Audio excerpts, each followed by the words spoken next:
Mark Schulman on the drums.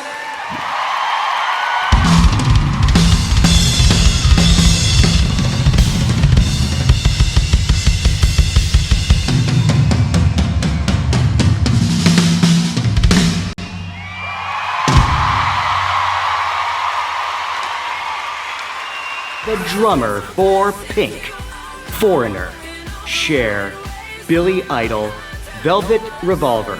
But by the time I was 9 years old, my parents could not deny my passion for the drums, and they finally bought me a drum set.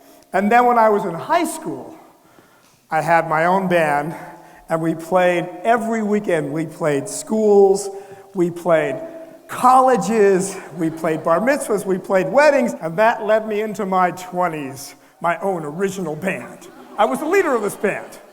And I learned so much that being in this band, that's what prepared me for the opportunity of a lifetime. I got a chance to audition for a super group in the 80s by the name of Bad English.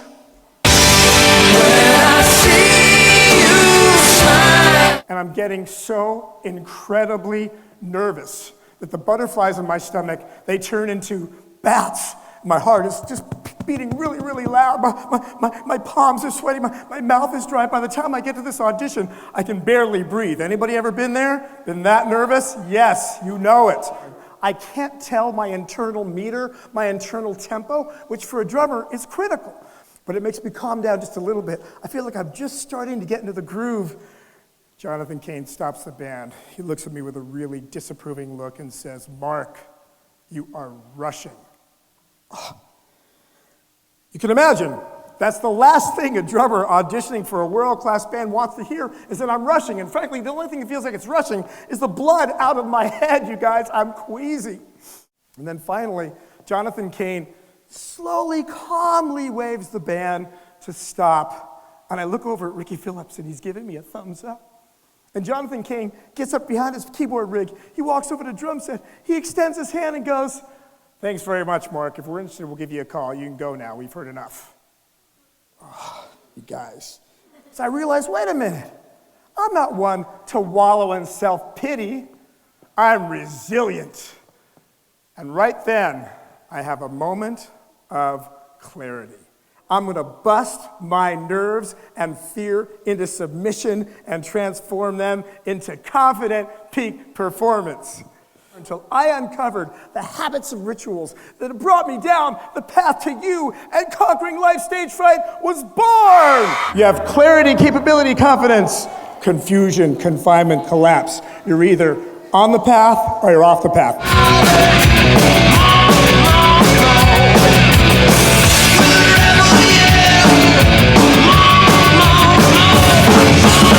The path to their mastery took 10,000 hours.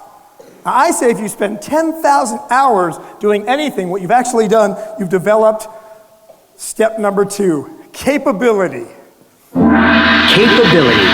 Once your goal is clear, become proficient in those skills.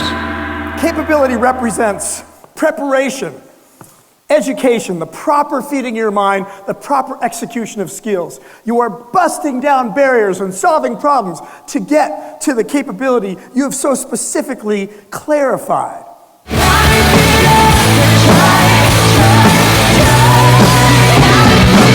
You guys, that was me on the Grammys with Pink. How many Pink fans say yeah? Pink set out, her goal was crystal clear. She wanted to be an unprecedented performer. She wanted to be the best performer ever. And she reached that goal because of 3 distinct capabilities. First of all, she's an amazing, amazing singer, because she's been singing ever since she was young. She got her first R&B deal when she was 17 years old. She clocked all the hours, listened to everybody she possibly could, and then reinvented herself and added these rock chops. Second capability, amazing performer. Have you ever seen anybody like her? No, because there is nobody like her. She rehearses 6 months out herself. She trains 6 months out to get in shape. Think about all those hours that she spent developing that capability. And thirdly, I just saw her a couple of nights ago at the BMI Music Awards because she was awarded the top honor for BMI. the President's Award, the Lifetime Achievement Award for songwriting. She's one of the world-class songwriters. So the truth is, if you've really developed your capability, totally put the time and energy into it, that is the only thing that brings you pure, absolute confidence. Confidence. Success in your new skills leads you naturally to confidence. Confidence is the state of being certain. It's the simple and powerful result of developing your clarity and developing your capability. How many of you experienced stage fright? Well, Velvet Revolver is slated to start a tour next week, co-headlining with Black Sabbath, playing Ozzfest. He said, do you happen to be available? And Monday, I fly out, I meet the band. They're in Dallas, Texas, the beginning of summertime. And then before I know it, I'm walking out to the stage with Velvet Revolver to play in front of 20,000 hard rock heavy metal fans, all going, dude, because that's what it was, a hard rock heavy metal festival.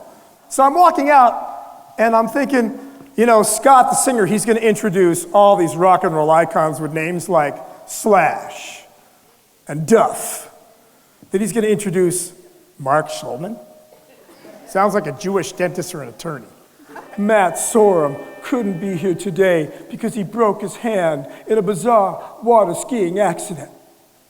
But we have a dear friend of ours substituting for him.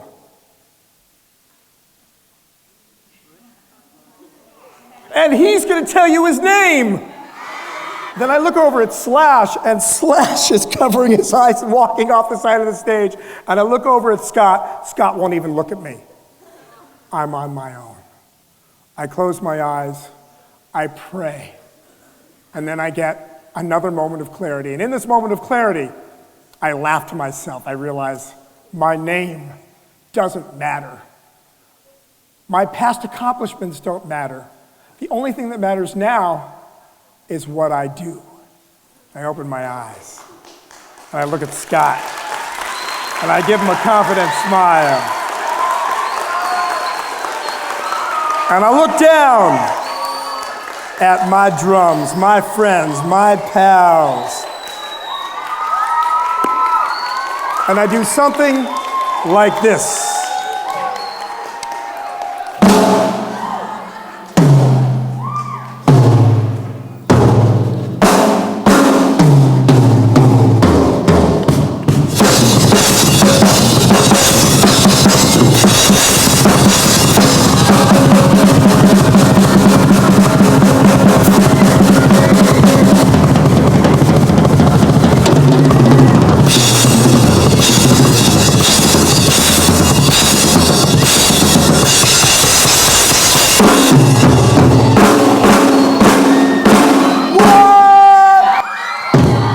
Thank you very much, everybody!